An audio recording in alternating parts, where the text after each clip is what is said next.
जुग जुग जिए मोर बाबुनी आई, दुई कुल के लाज बड़ी हो।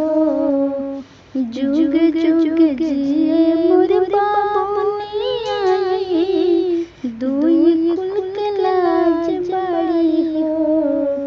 ए माई बबुआ हो चनमा सूरजवा त बेटी शीतल छाँव बड़ी हो। ए माई हो बेटावा हो चनमा सूरजवा त बेटी शीतल छाँव होई हो। फल फल हर माई किने के ले आईली हो। आचरा पसार माई गोठ में बैठली हो। फल फल हर माई किने के ले आईली हो। आचरा पसार माई गोठ में बैठली हो। बाबूजी के माथे के पगड़िया जनकपुर के ताज बड़ी हो।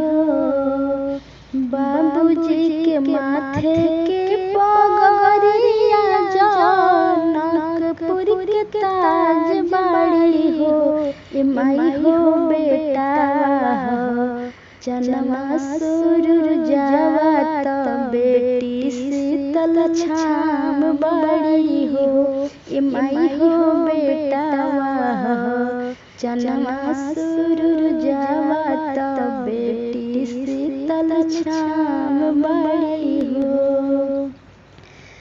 मांगिल जिगुतिया माई कही मंगनवा, बेटा बेटी खेलत रहो माई के अंगनवा।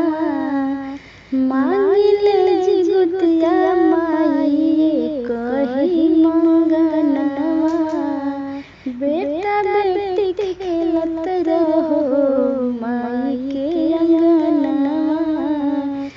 बेटा होवे आँखी के पुतरिया तो बेटी माथे के ताज हो खेली। बेटा होवे आँखी के पुतरिया तो बेटी माथे के ताज हो खेली।